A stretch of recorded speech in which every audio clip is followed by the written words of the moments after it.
Hello everyone, this is Kamal Kant welcoming you all at iStudy online platform।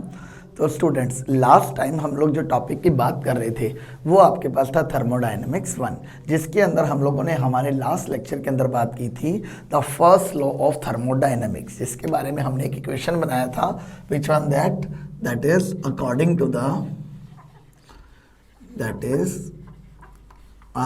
To the first law of thermodynamics, according to the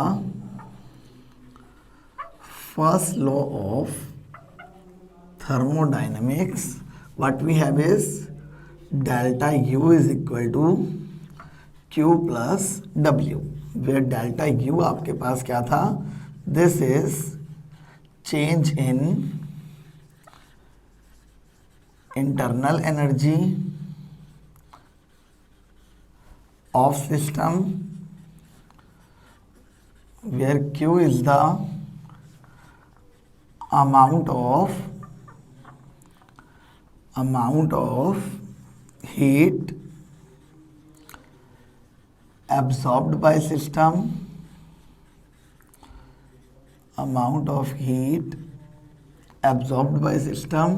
and W is the work done by system, कि आपके पास system ने कितना work किया। Clear? तो आपके पास first law of thermodynamics क्या था जो हमने लास्ट टाइम स्टडी किया था? This is delta U is equal to Q plus W. Clear? अब यहाँ पे हम लोग क्या बोलते हैं? If work is done by system,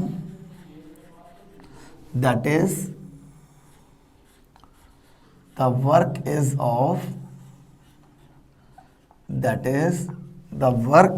of expansion, then आपके पास जो है W किसके इक्वल होगा? That is minus P delta V। तो इस चीज को यहाँ पे पुट करें तो क्या बन जाएगा? Delta U is equal to Q minus P delta V। तो आपके पास Q किसके इक्वल आ गया? Delta U plus P delta V के इक्वल। तो आपके पास ये जो दो इक्वेशंस हैं, that is delta U is equal to Q plus W या Q is equal to delta U plus P delta V, ये दोनों आपके पास किसे रिप्रेजेंट करती थी? फर्स्ट लॉ ऑफ थर्मोडायनेमिक्स को। क्लियर? और इसे मान लेते हैं हम लोग इक्वेशन नंबर 1। अब हमने क्या किया था last time? That is if the amount of heat, that is the amount of heat absorbed by system,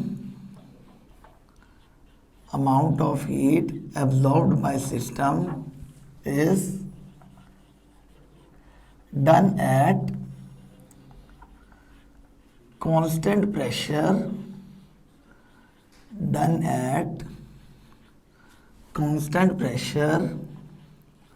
then आपके पास कांस्टेंट वॉल्यूम, पहले प्रेशर नहीं, पहले हम वॉल्यूम की बात करते हैं। At constant volume, that is, इसका मतलब क्या हुआ कि डेल्टा V जो है वो आपके पास क्या है? ज़ीरो, क्योंकि कांस्टेंट वॉल्यूम का मतलब क्या है? आपके पास चेंज इन वॉल्यूम जो है वो क्या होगा? ज़ीरो होगा। वॉल्यूम में किसी तरह का चेंज नहीं आएगा, तो चेंज इन वॉल्यूम क्या आ गया? Zero. So this implies equation number 1 will become, आपके पास देखिए इक्वेशन नंबर 1 क्या बन जाएगी?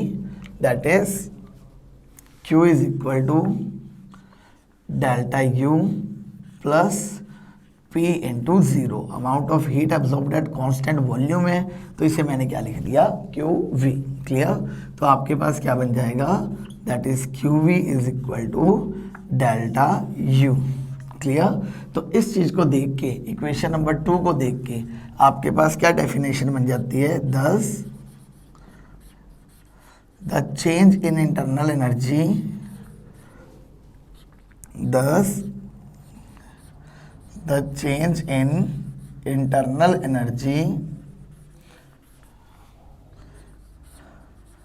of a system of a system is equal to the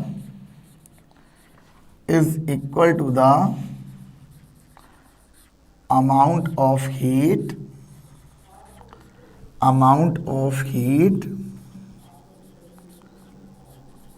absorbed by system is equal to the amount of heat absorbed by system at constant volume। कि आपके पास constant volume पे कोई भी सिस्टम कितनी अमाउंट की हीट को absorb करता है, कोई भी सिस्टम कितनी अमाउंट की हीट को एब्जॉर्ब करता है, दैट अमाउंट ऑफ हीट जो किसके इक्वल होती है, चेंज इन इंटरनल एनर्जी के इक्वल होगा। क्लियर। अब इसी चीज़ के अंदर देखो, लास्ट लेक्चर के अंदर हमने यहाँ तक स्टडी कर लिया था। अब इसी चीज़ को हमने थोड़ा सा क्या किया, एक्सटेंड कर दिया। कैसे एक्सटेंड किया, हमने कांस्टेंट वॉल्यूम के ऊपर तो पढ़ लिया, अब हमारी बारी क्या है नेक्स्ट के ऊपर पढ़ने की, एट कांस्टेंट प्रेशर। क्लियर। तो अब हमने नेक्स्ट इक्वेशन के अंदर देखो क्या लिखा, हम लोग क्या लिखेंगे, if the amount of heat absorbed by system at constant pressure is done at constant pressure, then equation number 2 will become. Clear. तो हम लोग क्या बोलेंगे, if the amount of heat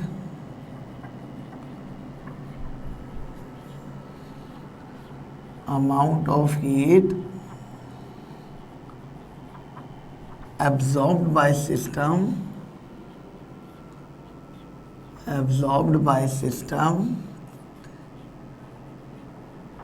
taken at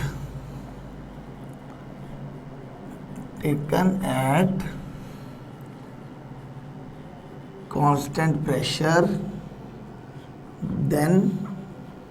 then आपके पास ये चीज़ क्या बन जाएगी, that is the amount of heat absorbed at constant pressure है। तो इसे क्या लिख देंगे, QP, ये क्या रहेगा डेल्टा U, ये क्या रहेगा P डेल्टा V, क्योंकि यहाँ पे ये प्रेशर को हमने क्या कर दिया है कांस्टेंट, बट आपके पास प्रेशर कांस्टेंट होने का मतलब क्या होता है, delta P equal to 0, but आपके पास यहाँ पर डेल्टा P नहीं है, यहाँ पे सिर्फ P है, तो आप इसे 0 पुट नहीं कर सकते। क्लियर। तो आपके पास इक्वेशन क्या बन गई, QP is equal to delta U plus P delta V। Clear. अब हम लोग इस पूरे सिस्टम के अंदर क्या मान लेते हैं, लेट QP जो है वो क्या है आपके पास, heat absorbed at constant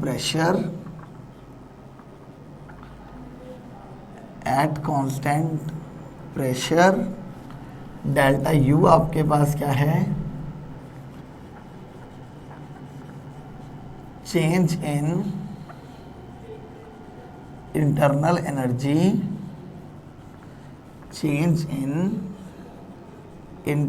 energy from U1 to U2, and delta V आपके पास क्या है, this is change in volume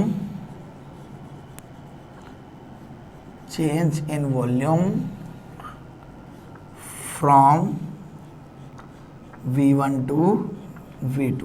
clear. कि आपके पास हमने सिस्टम के अंदर क्या मान लिया, जो QP है that is the amount of heat absorbed at constant pressure, delta U क्या है, चेंज इन इंटरनल एनर्जी, कहाँ से कहाँ तक, U1 से U2 तक, डेल्टा V क्या है, change in volume from V1 to V2।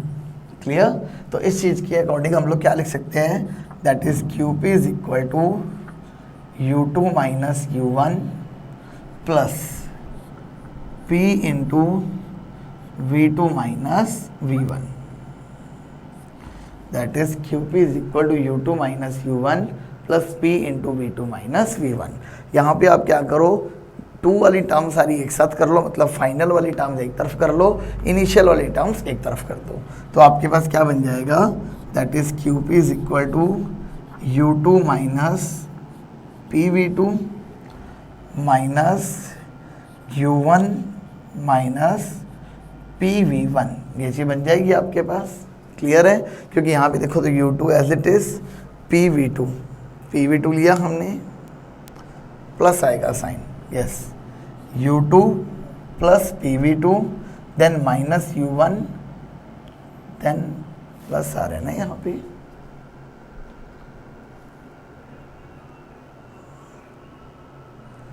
Wait a minute, let us check, एक बार इसे ओपन अप करके लिख लेते हैं हम लोग।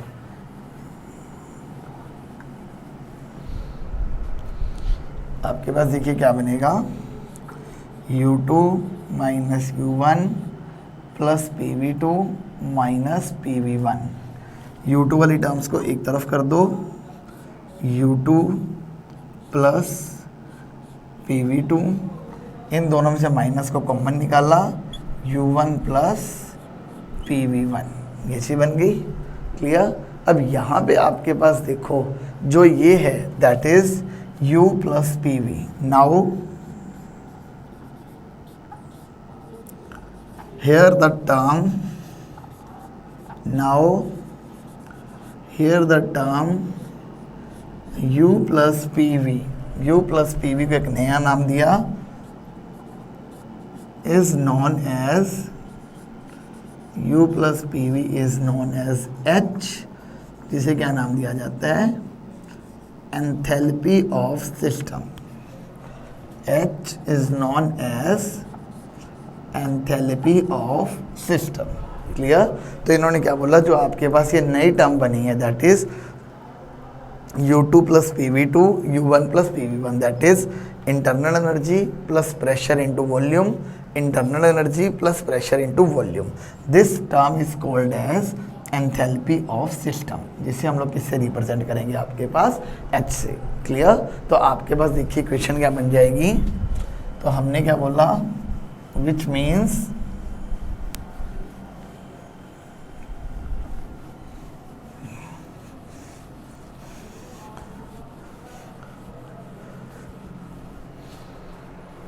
तो हम लोग क्या बोलेंगे,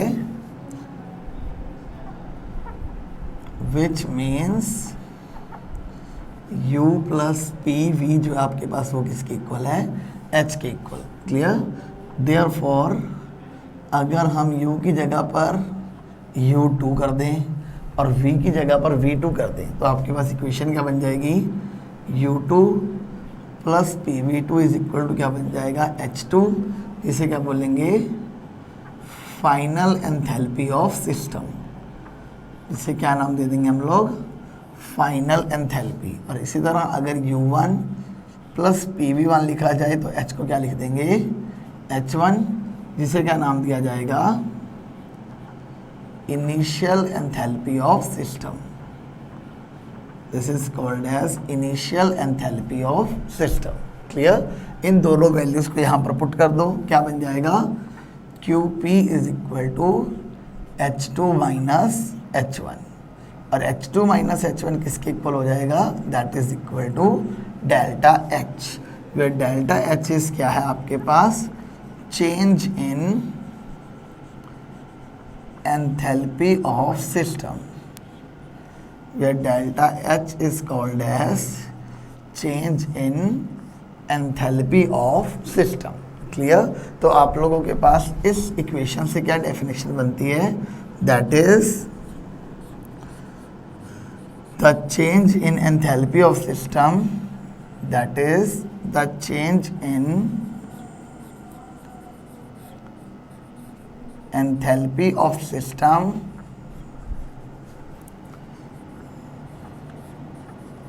is equal to the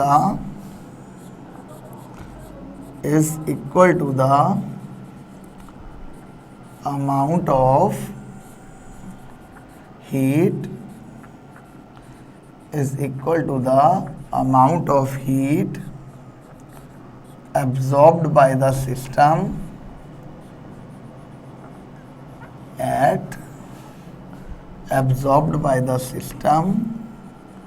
at constant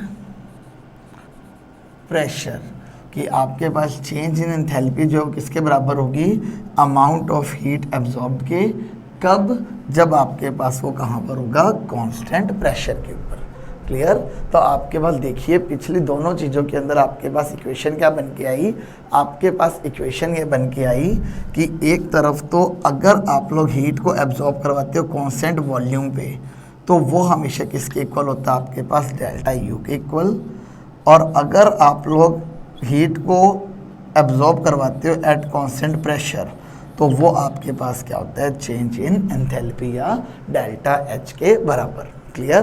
तो आपके पास फर्स्ट लॉ ऑफ थर्मोडायनेमिक्स ने ये दो इक्वेशंस दे दी कि जब कभी भी आपका सिस्टम जो है कांस्टेंट वॉल्यूम के ऊपर हीट को एब्जॉर्ब करेगा तो उसमें इंटरनल एनर्जी का चेंज आएगा, और जब कभी भी आपका सिस्टम कांस्टेंट प्रेशर के ऊपर हीट को एब्जॉर्ब करेगा तो उसकी एंथैल्पी जो है वो क्या हो जाएगी, आपके पास चेंज। क्लियर। ओके ये चीज़। तो इसी चीज़ को हम लोग यहाँ पे क्या बोल सकते हैं, अगर अब हम लोग बात करें तो आपके पास जो QP है वो इसके इक्वल है, और सेकंड आपके पास इक्वेशन से आपने QP को क्या बना दिया, डेल्टा H। तो इन दोनों इक्वेशंस को अगर मैं कंबाइन कर दूं तो आपके पास क्या इक्वेशन बनेगी, delta H is equal to delta U plus P delta V। Delta H is equal to delta U plus P delta V। और अगर इस इक्वेशन को हम लोग सॉल्व करें या इस इक्वेशन को अगर मैं थ्योरेटिकली लिखूं तो इस इक्वेशन का मतलब क्या बनता है, जैसे हमने यहाँ पे लिखा कि delta H is equal to QP है, तो इसका मतलब क्या है, चेंज इन एंथैल्पी जो है वो हमेशा किसके बराबर होगी, amount of heat absorbed at constant pressure. तो आपके पास अब इसी तरह से इक्वेशन है जो delta H is equal to delta U plus P delta V है। आप इसे कैसे डिफाइन करोगे। क्लियर। तो आपके पास देखो डेल्टा H क्या है, this is change in enthalpy. इसी तरह से अगर डेल्टा U की बात करें तो ये क्या है, change in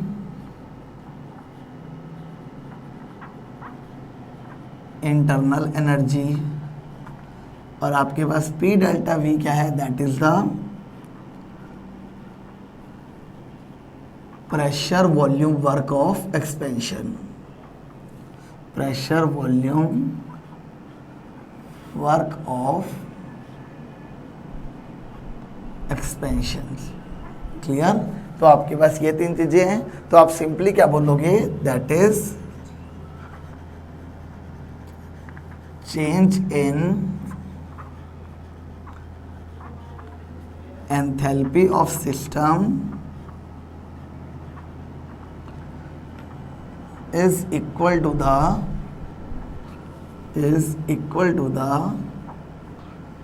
sum of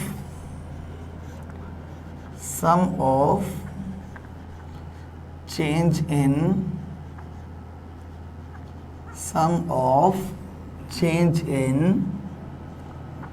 internal energy and pressure volume work of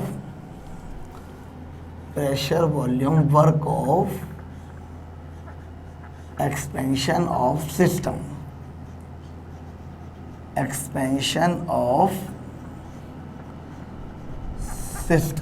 clear. तो आपके पास इंटरनल एनर्जी को चेंज इन एंथैल्पी को डिफाइन करने की दो डेफिनेशन हो गई। कौन कौन सी, दैट इज जो चेंज इन एंथैल्पी है वो किसके बराबर है, एक तो सिस्टम के amount of heat absorbed by the system at constant pressure से डिफाइन कर सकते हो।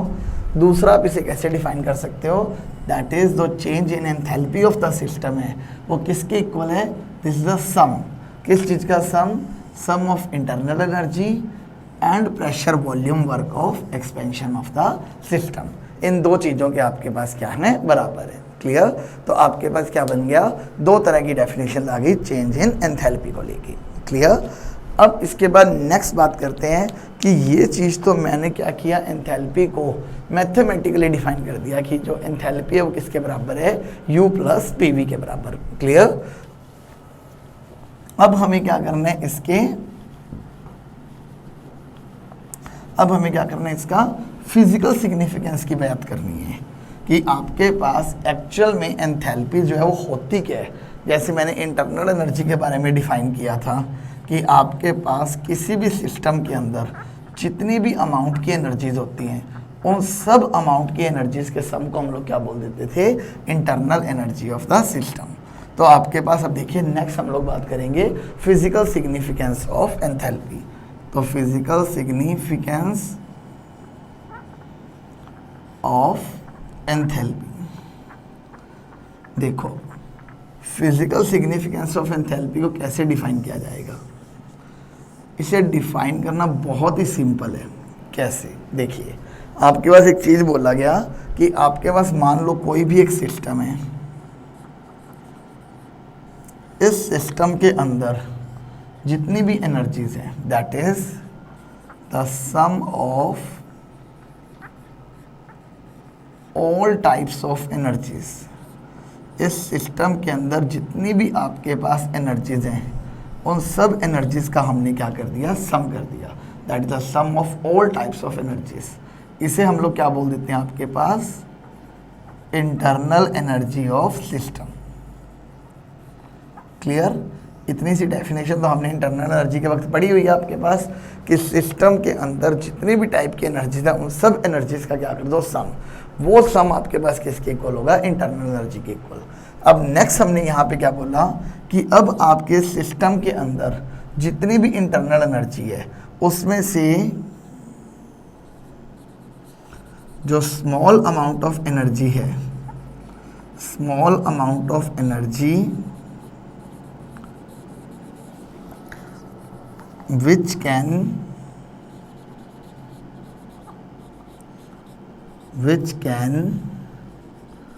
convert into heat। आपके पास क्या है, जितनी भी किसी सिस्टम की इंटरनल एनर्जी है उस इंटरनल एनर्जी का एक स्मॉल अमाउंट जो है जो किस में कन्वर्ट हो सकता है आपके पास, हीट में। उस स्मॉल अमाउंट ऑफ एनर्जी को क्या बोला जाता है आपके पास, this is called as enthalpy of system.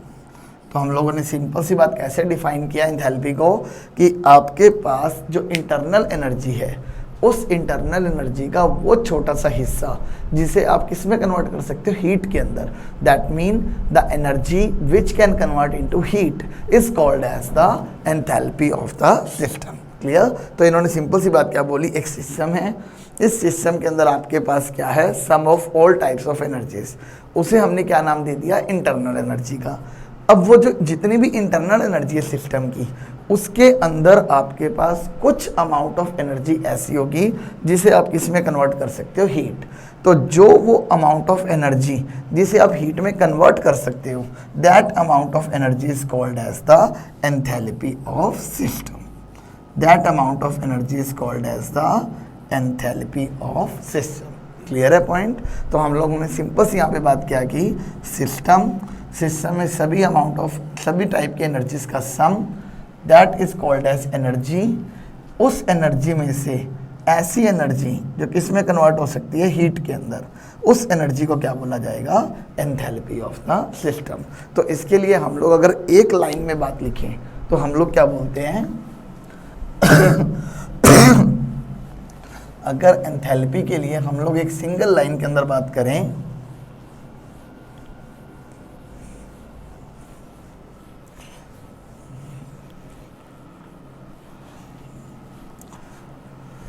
तो उस चीज को देखो हम लोग क्या बोलते हैं आपके पास, the heat content of system. The heat content of a system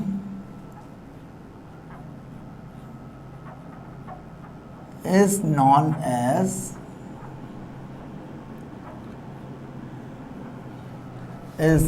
as enthalpy of the system. Clear कि आपके पास किसी भी सिस्टम का वो हिस्सा जो किस में कन्वर्ट हो सकता है, हीट के अंदर, उस हिस्से को क्या बोला जाएगा, enthalpy of the system. The heat content of the system is known as the enthalpy of system. Clear.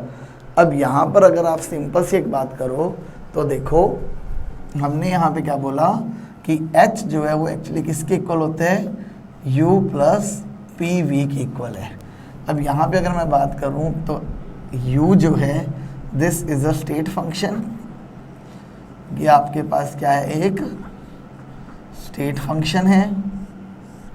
अगर मैं बात करूँ प्रेशर की, तो ये भी आपके पास क्या है, एक स्टेट फंक्शन है। क्योंकि अगर आप लोगों को कोई याद हो तो पाथ फंक्शन के लिए हमने एक बात बोली थी कि आप सिर्फ 3 क्वांटिटीज़ याद रखो। कौन कौन सी? Work, heat and heat capacity, जिसे हम सी से मेंशन करते हैं। हीट कैपेसिटी जिसे हम लोग किससे मेंशन करेंगे? सी से। ये तीनों आपके पास क्या होती हैं? Path function. इसके अलावा जितनी भी चीज़ें बची हैं वो सब की सब क्या हैं? They all are state functions. Clear? तो आपके पास देखो हमने क्या बोला, u एक स्टेट फंक्शन है, p एक स्टेट फंक्शन है, v आपके पास एक स्टेट फंक्शन है। क्लियर? अगर 3 स्टेट फंक्शंस का सम लिया जाए तो वो भी आपके पास हमेशा क्या होगा? एक स्टेट फंक्शन होगा। तो इसका मतलब जो एंथैल्पी है वो भी आपके पास किसके ऊपर डिपेंड करती है? This depends upon the initial and final state of the system, not the path followed by the system. कि आपके पास किसी भी सिस्टम के अंदर कितना उसने अपनी इनिशियल से फाइनल पोजीशन के अंदर चेंज लाया है, उस चीज़ के ऊपर एंथैल्पी जो है वो डिपेंड करेगी। वो इस चीज़ पर डिपेंड नहीं करेगी कि वो चेंज किस तरह से लाया गया है। क्लियर? Okay point? तो आपके पास सिंपल सा क्या बन गया? This is all about your enthalpy of the system. Enthalpy of system के अंदर हमने सिंपल सी चीज़ क्या बोली कि अगर मैं फर्स्ट लॉ ऑफ थर्मोडायनेमिक्स के बारे में स्टडी करूँ तो आपके पास क्या है? Delta U is equal to Q plus W. और अगर वर्क ऑफ एक्सपेंशन है तो W is the minus P delta V. तो इक्वेशन क्या बन गई? Q is equal to delta U plus P delta V. Clear? अब इसके अंदर देखो आपके पास सिंपल सी चीज़ क्या बोली गई कि अगर आप लोग हीट को कांस्टेंट वॉल्यूम पे अब्जॉर्ब करते हो तो आपके पास क्यू वी किसके इक्वल आ जाएगा? डेल्टा यू के इक्वल। और अगर आप हीट को कांस्टेंट प्रेशर के ऊपर अब्जॉर्ब करवाते हो, कांस्टेंट प्रेशर का मतलब क्या होता है कि आपने अपने सिस्टम को ओपन रखा हुआ है, क्योंकि उसके ऊपर अब सिर्फ एक ही प्रेशर लग रहा है, that is the atmospheric pressure. और एटमॉस्फेरिक प्रेशर की वैल्यू जो है वो हमेशा क्या होती है? सी लेवल के ऊपर कितनी कंसिडर की जाती है? 1 एटमॉस्फेयर। तो मतलब ये हमेशा क्या रहती है? फिक्स रहती है। कभी भी एटमॉस्फेरिक प्रेशर जो है वो चेंज नहीं होता। मींस अगर सिस्टम ओपन है, उसके ऊपर एक ही तरह का प्रेशर लग रहा है, तो इसका मतलब वो प्रेशर आपके पास क्या है? एक कांस्टेंट प्रेशर। ओके? तो हम लोग सिंपल सी चीज़ यहाँ पे क्या बोलते हैं कि एट कांस्टेंट प्रेशर जो आपके पास हीट एब्जॉर्ब हो रही है, मतलब ओपन सिस्टम में जो हीट एब्जॉर्ब हो रही है वो हमेशा किसके इक्वल होगी? That is equal to change in enthalpy of system. तो उसी चीज़ को हमने क्या डिफाइन किया आपके पास कि change in enthalpy of the system क्या है? That is the heat absorbed by the system at constant pressure. अब क्यू पी जो है वो किसके इक्वल था? Delta U plus P delta V के इक्वल। क्यू पी जो है वो किसके इक्वल है? डेल्टा एच के इक्वल। तो दोनों को इक्वल प्रूव कर दिया, तो delta H is equal to क्या आ गया? Delta U plus P delta V. तो हमने क्या डिफाइन किया कि जो चेंज इन एंथैल्पी है वो किसके इक्वल होता है? The sum. किस चीज़ का sum? Change in internal energy and pressure volume work of expansion of system. कि आपके पास प्रेशर वॉल्यूम वर्क जो है सिस्टम ने वो कितना की है। क्लियर?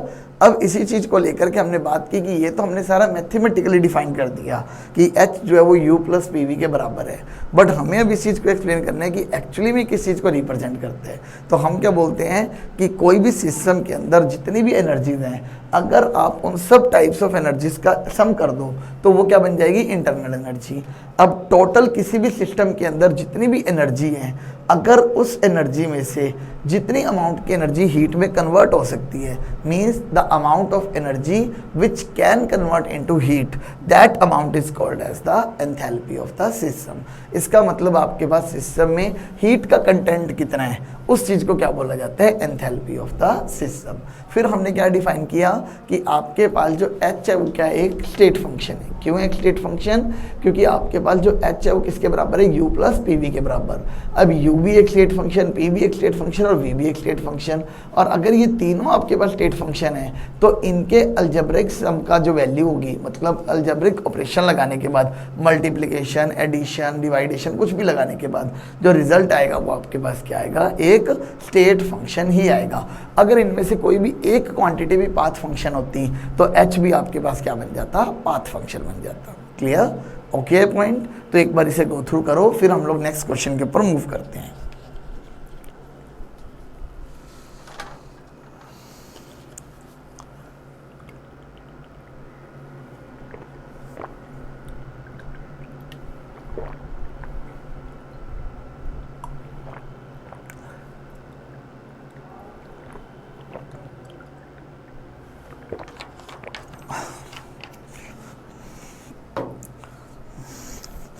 अब आपके पास देखो इसी में जो नेक्स्ट आर्टिकल आता है उसके बारे में बात करते हैं, that is the relation between QP and QV।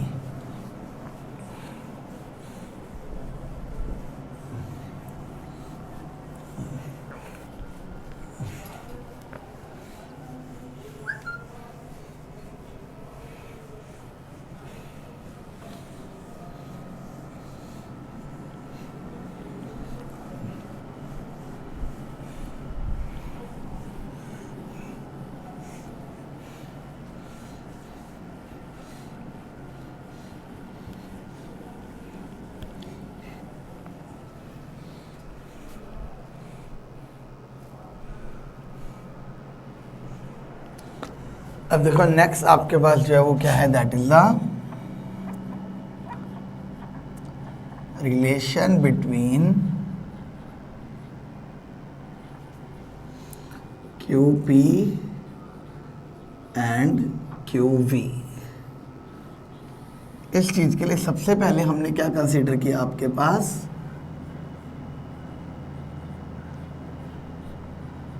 As we know that जो QP है वो किसके इक्वल होगी, डेल्टा H के, एंड QV जो है वो किसके इक्वल होगी, that is equal to delta U। Let it be equation number 1। And जो डेल्टा H है वो किसके बराबर होता है, delta U plus P delta V के बराबर। क्लियर? तो हमने इसे क्या मान लिया, let it be equation number 2। Now जो delta H is equal to delta U है, इसे आप क्या लिख सकते हो, P of V2 minus V1। तो आपके पास इक्वेशन क्या बन जाएगी, delta H is equal to delta U plus PV2 minus PV1। ये चीज बन गई। वेयर आप लोग क्या बोलोगे, where V1 is the initial volume of the system and V2 is the final volume of the system. Where V1 is the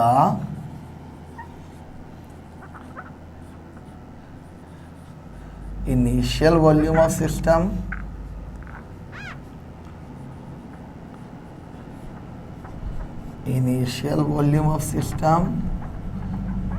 and V2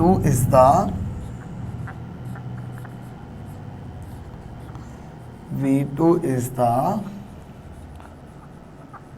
final volume of the system। Clear?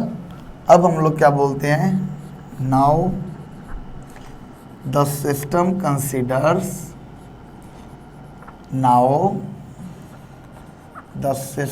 Considers an ideal gas. हमने क्या बोला कि मान लीजिए आपने system के तौर पे क्या लिया हुआ है, एक आइडियल गैस को लिया हुआ है। क्लियर? सो दिस इम्प्लाइज इसके ऊपर आइडियल गैस इक्वेशन एप्लीकेबल होगी, that is PV is equal to nRT। Clear? तो हम लोग क्या बोलेंगे, so at constant pressure and temperature, at constant pressure and temperature आपके पास क्या बन जाएगा, PV1 जो है वो किसके इक्वल आ जाएगा, N1RT के इक्वल। PV2 जो है वो किसके इक्वल आ जाएगा, N2RT के इक्वल। क्लियर? तो हम लोग क्या करेंगे, आपके पास जो ये इक्वेशन नंबर, इसे मान ले इक्वेशन नंबर 3, इसे मान ले इक्वेशन नंबर 4। तो हम लोग क्या करेंगे, इक्वेशन 1 एंड इक्वेशन 4 को इक्वेशन 3 के अंदर पुट कर देंगे। क्लियर? तो क्या लिखेंगे आप लोग, सो put equation 1 and 4 in equation 3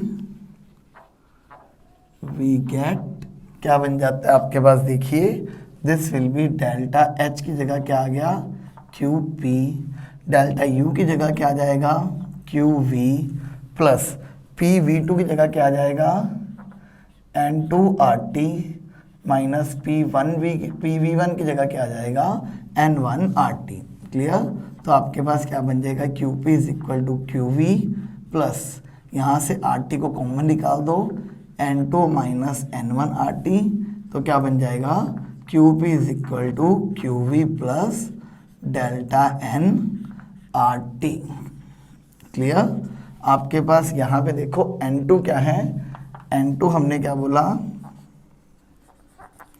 number of moles in final state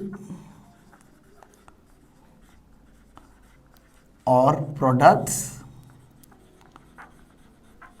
क्योंकि फाइनल स्टेट केमिकल रिएक्शन में क्या होती है, हमेशा प्रोडक्ट होती है। और N1 आपके पास क्या हो जाएगा, number of moles in initial state और रिएक्टेंट्स, क्योंकि आपके पास किसी भी केमिकल रिएक्शन में इनिशियल स्टेट रिएक्टेंट होती है और फाइनल स्टेट हमेशा क्या होती है, प्रोडक्ट। तो आपके पास डेल्टा N क्या आ जाएगा, delta N is the change in number of moles in reaction, change in number of moles of reaction. तो आपके पास डेल्टा N की वैल्यू क्या आ गई, change in number of moles और मोल्स इन रिएक्शन। क्लियर। तो आपके पास क्या बन गया equation, that is QP is equal to QV plus delta NRT। तो इससे मान लो हम लोग इक्वेशन नंबर 5। और इसी तरह से अगर इस इक्वेशन को आप लिखना चाहो तो आप ये भी लिख सकते हो, that is delta H is equal to delta U plus delta NRT। Delta H is equal to delta U plus delta NRT। Clear. तो आप लोगों के पास अब दो इक्वेशंस बन गई, that is equation number 5 is the relation between QP and QV, equation number 6 is the relation between delta H and delta U। आप इन दोनों इक्वेशंस को यहाँ पे यूज़ करके क्या कर सकते हो, इसके लिए अलग अलग कंडीशंस की वैल्यूज़ को फाइंड आउट कर सकते हो कि आपके पास कब आपके पास QP और QV जो है वो इक्वल होंगे, कब आपके पास QP जो है वो ग्रेटर होगा, कब आपके पास QP जो है वो क्या होगा, लेस होगा। क्लियर। तो अब हमारा नेक्स्ट काम क्या है, हम लोग बात करते हैं using equation number 5 and 6, that is the conditions under which delta H equal to delta U and conditions under which delta H is not equal to delta U। Okay.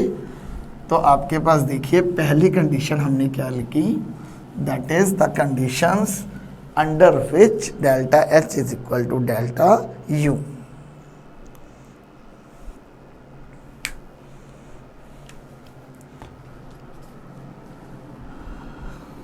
देखिए तो इसमें सबसे पहले मैंने बनाया case 1, that is conditions under which delta H is equal to delta U। यहाँ पे मैंने दो इक्वेशंस कंसिडर कर ली। Let us consider equation number 2 and equation number 6। अगर आप इक्वेशन नंबर 2 की बात करो तो वो क्या है, delta H is equal to delta U plus P delta V। और अगर इक्वेशन नंबर 6 की बात करें तो क्या है, delta H is equal to delta U plus delta NRT। Clear. अब देखो आपके पास सबसे पहली चीज डेल्टा H जो है वो डेल्टा U के बराबर कब होगा, जब आपके पास ये पीछे वाली टर्म जो है वो क्या हो जाएगी, ज़ीरो हो जाएगी। और पीछे वाली टर्म में ज़ीरो होने का मतलब या तो प्रेशर जीरो हो जाए या डेल्टा वी जीरो हो जाए। तो आपके पास प्रेशर तो देखो हम जीरो नहीं कर सकते, क्योंकि प्रेशर को ज़ीरो कर दोगे तो इसका मतलब तो एक्सपेंशन आपके पास क्या हो जाएगा, बहुत ज़्यादा हो जाएगा।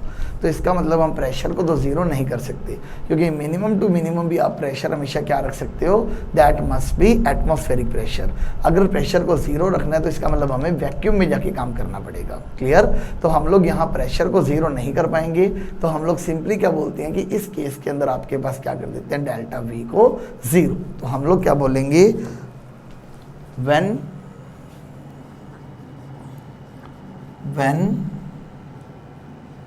the reaction is,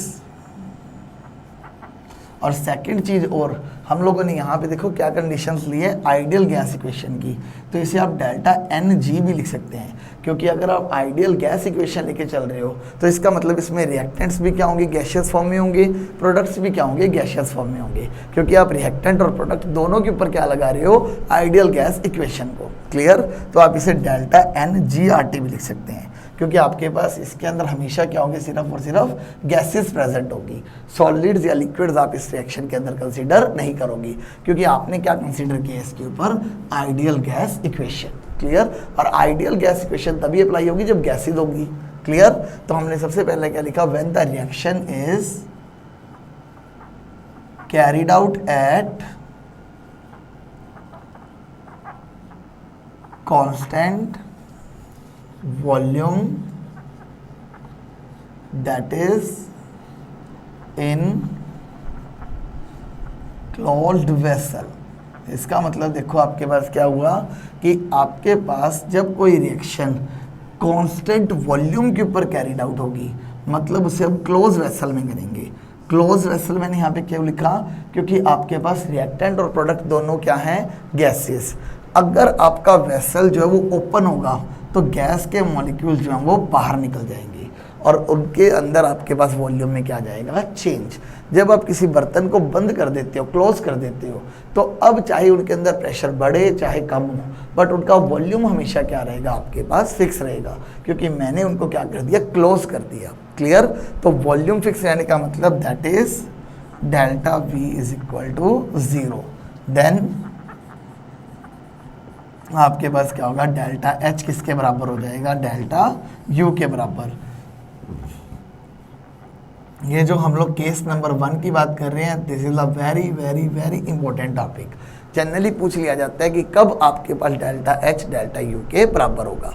तो पहली कंडीशन तो ये है कि जब आप किसी भी रिएक्शन को या सिस्टम को या प्रोसेस को क्लोज वेसल के अंदर करवाओगे या उसके कांस्टेंट वॉल्यूम के ऊपर करवाओगे, तो डेल्टा एच जो किसके इक्वल होगा, डेल्टा यू के इक्वल, क्योंकि डेल्टा वी को जीरो पुट किया तो डेल्टा एच इक्वल टू क्या बन गया, डेल्टा यू।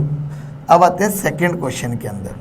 अब सेकंड पॉइंट इसके अंदर क्या बनेगा कि आपके पास कोई भी एक रिएक्शन है जिसके अंदर गैसियस रिएक्टेंट और गैसियस प्रोडक्ट जो है वो इन्वॉल्व कर रहे हैं, बट उनके नंबर ऑफ मोल्स के अंदर किसी भी तरह का चेंज नहीं आ रहा है। तो हम लोग क्या बोलेंगे, when there is no change, when there is no change in number of moles of reactant, number of moles of reactant and product during a process,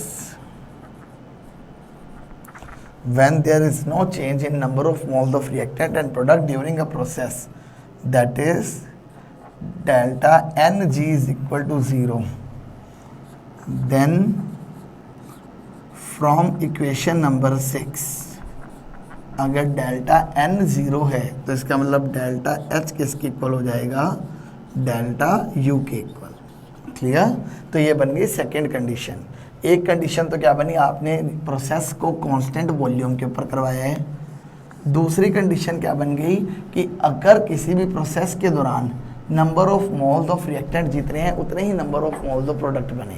मतलब आपके पास अगर रिएक्टेंट में 2 मोल हैं तो प्रोडक्ट में भी 2 मोल होनी चाहिए, अगर रिएक्टेंट में 3 मोल हैं तो प्रोडक्ट में भी 3 मोल बनने चाहिए।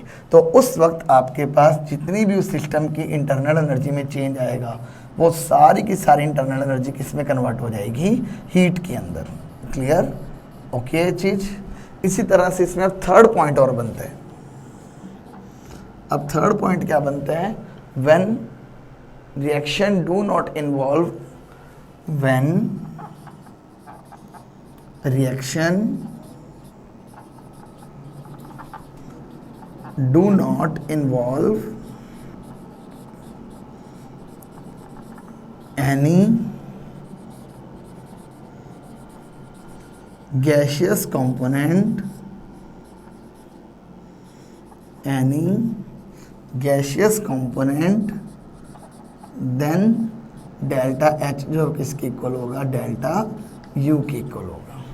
क्लियर? तो हम लोग यहाँ पे सिंपल सी थर्ड लाइन में क्या बात कर रहे हैं कि अगर आपकी रिएक्शन के दौरान गैसियस कंपोनेंट नहीं है, मतलब या तो लिक्विड के कंपोनेंट होंगे, रिएक्टेंट और प्रोडक्ट दोनों लिक्विड होंगे, या रिएक्टेंट और प्रोडक्ट दोनों क्या होंगे, सॉलिड होंगे। तो आपके पास देखो अगर सॉलिड्स होते हैं तो उनके वॉल्यूम के अंदर खास चेंज जो है वो देखने को नहीं मिलता। या हम लोग क्या बात करते हैं कि अगर सिर्फ लिक्विड होंगे तो उनके अंदर जो चेंज इन वॉल्यूम की वैल्यू होगी वो क्या होगी, बहुत ही कम होगी। क्लियर? तो आपके पास क्या मतलब है, अगर उनमें सॉलिड्स या लिक्विड है तो उनमें चेंज इन वॉल्यूम बहुत कम होगा या ऑलमोस्ट ज़ीरो होगा, और अगर change in volume almost zero है तो डेल्टा H जो है वो किसके इक्वल हो जाएगा, डेल्टा U के इक्वल। क्लियर? तो आपके पास ये 3 कंडीशंस हैं। एक, जब आपके पास डेल्टा V 0 हो, दूसरा जब डेल्टा N जो है वो 0 हो, और थर्ड अगर उस रिएक्शन में गैसियस कंपोनेंट है ही नहीं तो भी आपके पास डेल्टा H जो है किसके इक्वल होगा, डेल्टा U के इक्वल होगा। ओके? तो अब यहाँ पे नेक्स्ट केस पढ़ते हैं, that is the conditions under which delta H is not equal to delta U।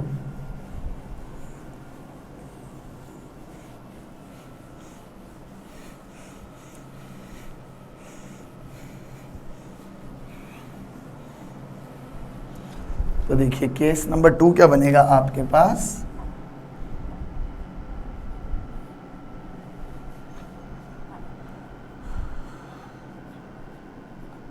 Conditions under which delta H is not equal to delta U। Clear?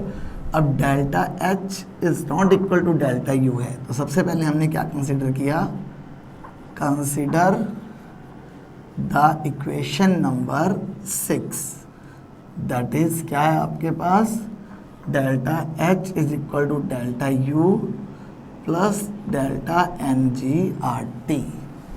This implies delta H minus delta U is equal to delta NG/RT। अब इसमें देखो आपके पास first case not equal to का मतलब क्या है, या तो delta H greater than delta U होगा, या डेल्टा H जो है वो क्या होगा, लेस देन डेल्टा U होगा। क्लियर? अगर delta H greater than delta U है तो इसका मतलब delta H minus delta U जो है वो ग्रेटर देन 0 है। अब delta H minus delta U greater than 0 है तो इसका मतलब डेल्टा NG/RT जो है वो क्या है आपके पास, ग्रेटर देन 0। अब सिंपल सी चीज़ देखो, यहाँ पे जो R है वो तो है ही गैस कांस्टेंट, वो तो हमेशा होता ही क्या है, पॉजिटिव। जो T है वो क्या है आपके पास, एब्सोल्यूट टेम्परेचर, और ये एब्सोल्यूट टेम्परेचर भी आपके पास हमेशा क्या होता है, पॉजिटिव, क्योंकि absolute temperature is the temperature in kelvin, और केल्विन में आपके पास सबसे कम वैल्यू जो टेम्परेचर की वो कितनी होती है, 0। तो हमेशा T की वैल्यू क्या रहेगी, पॉजिटिव। अब अगर आपके पास R भी पॉजिटिव है, T भी पॉजिटिव है, तो ओवरऑल पॉजिटिव बनने के लिए डेल्टा NG को भी क्या होना पड़ेगा, positive. This implies delta NG should be greater than 0। अब डेल्टा NG क्या है आपके पास, number of moles of product minus number of moles of reactant greater than 0। अगर ये चीज़ ग्रेटर देन 0 है तो इसका मतलब एन पी जो है वो क्या होना चाहिए, ग्रेटर देन एन आर। तो N P greater than N R का मतलब क्या है, number of moles of product अगर ज़्यादा होंगे number of moles of reactant से तो डेल्टा एच भी क्या होगा, डेल्टा यू से ज़्यादा होगा। क्लियर। सेम कंडीशन हम यहाँ पे लगाते हैं, अगर delta H less than delta U है तो इसका मतलब delta H minus delta U क्या होना चाहिए, लेस देन 0। अब delta H minus delta U किसके इक्वल है, delta N G R T के इक्वल, लेस देन 0। अब हमें पता है आर पॉजिटिव है, टी पॉजिटिव है, बट ओवरऑल रिजल्ट क्या है, नेगेटिव। तो डेल्टा एन जी को क्या होना पड़ेगा, नेगेटिव। तो डेल्टा एन जी क्या होगा, लेस देन 0। अब डेल्टा एन जी क्या है, N P minus N R less than 0। और N P minus N R का मतलब क्या है, number of products must be less than number of moles of reactant. कि अगर आपके पास प्रोडक्ट के नंबर ऑफ मोल्स कम होंगे रिएक्टेंट के नंबर ऑफ मोल्स से तो आपके पास डेल्टा एच की वैल्यू जो है वो क्या होगी, डेल्टा यू से कम होगी। क्लियर। तो आपके पास delta H is not equal to delta U की दो कंडीशन बन गई। अगर एन पी ग्रेटर है तो डेल्टा एच भी ग्रेटर है, अगर एन पी लेस है तो डेल्टा एच भी क्या है, लेस है। क्लियर। तो अब इन तीनों केसेस के लिए हम लोग क्या करते हैं, कंडीशंस देख लेते हैं या एग्जांपल देख लेते हैं कि कब delta H equal to delta U होगा, कब ग्रेटर होगा और कब लेस होगा। क्लियर। इसके लिए देखिए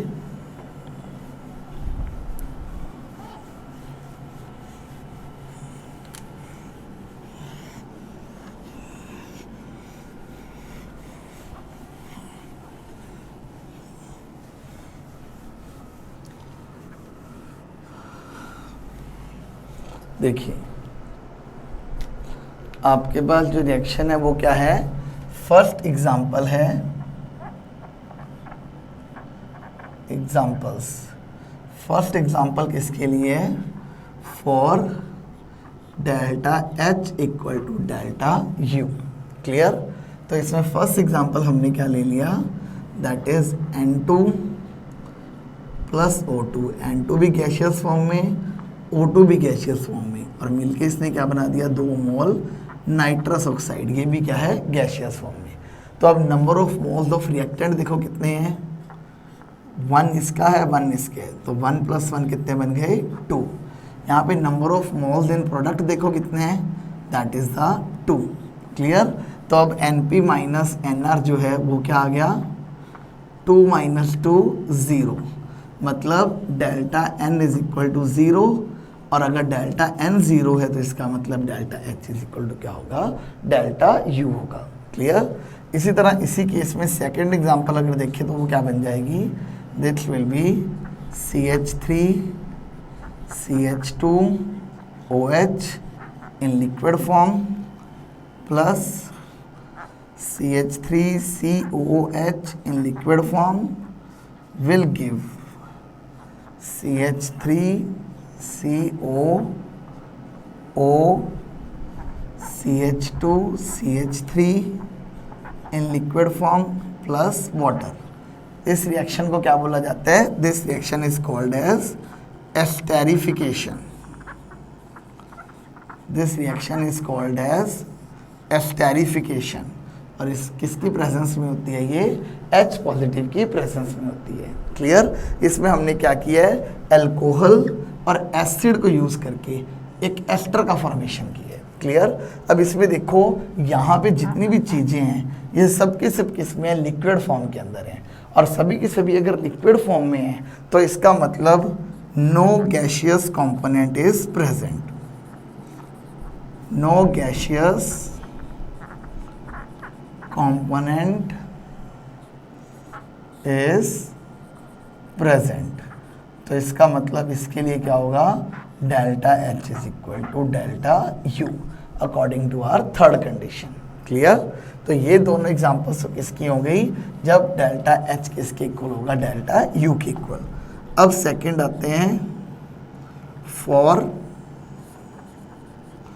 delta H greater than delta U।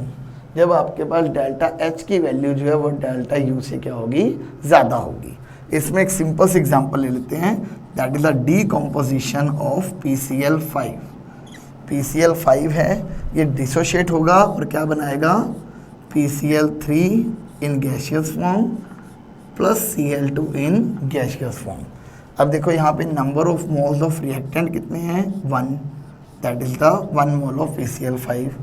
यहाँ number of moles of product कितने हैं, 1 in the PCl3, 1 of Cl2, तो 1 + 1 क्या बन गया, 2। तो आपके पास देखो डेल्टा N जो है वो क्या आ जाएगा, NP minus NR that is 2 - 1, तो मतलब डेल्टा N क्या आ गया आपके पास, ग्रेटर देन 0। क्लियर। और अगर डेल्टा N ग्रेटर देन 0 होता है या NP ग्रेटर देन 0 होता है तो आपके पास क्या होता है, delta H is equal to delta U। तो डेल्टा N ग्रेटर देन 0, इसका मतलब delta H greater than delta U। Clear. इसी तरह एक नेक्स्ट एग्जांपल उठा लेते हैं थर्ड केस की, for delta H less than delta U। The next example will be of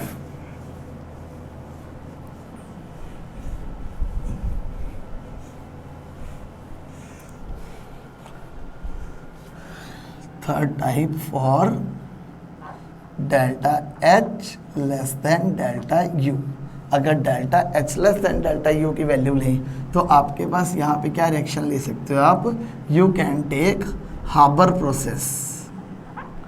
हाबर process क्या होता है, this is the process of formation of ammonia.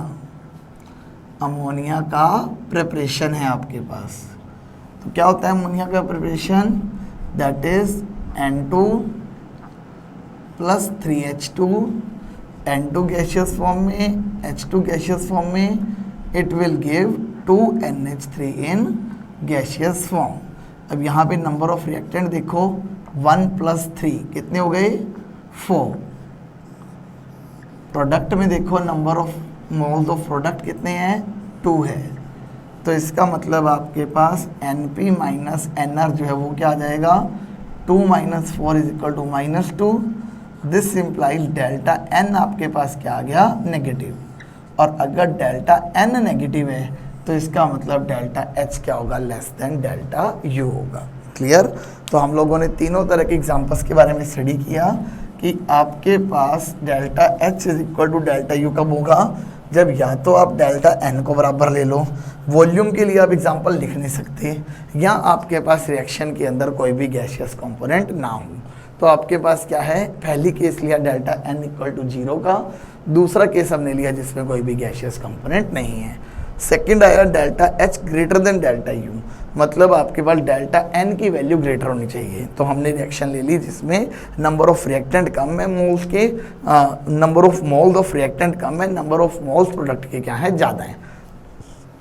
और थर्ड केस लिया delta H less than delta U। इस case में आपको क्या लेना था कि रिएक्टेंट के नंबर ऑफ मोल ज़्यादा हों और प्रोडक्ट के नंबर ऑफ मोल्स क्या हैं, कम हों। तो आपके पास रिएक्शन कौन सी आ गई, फॉर्मेशन ऑफ अमोनिया। क्लियर। तो आपके पास ये पूरा टॉपिक था about the enthalpy and there relation with the enthalpy and new internal energy of the system. Clear. I hope so ये सभी को क्लियर हो गया होगा। तो हमने इस पूरी चीज़ को विद एग्जाम्पल जो है क्या कर लिया, स्टडी कर लिया। तो अब हम लोग मिलते हैं हमारे नेक्स्ट लेक्चर के अंदर with our new topic of thermodynamics. Till then thank you so much. पढ़ते रहिए एंड स्टडी करते रहो।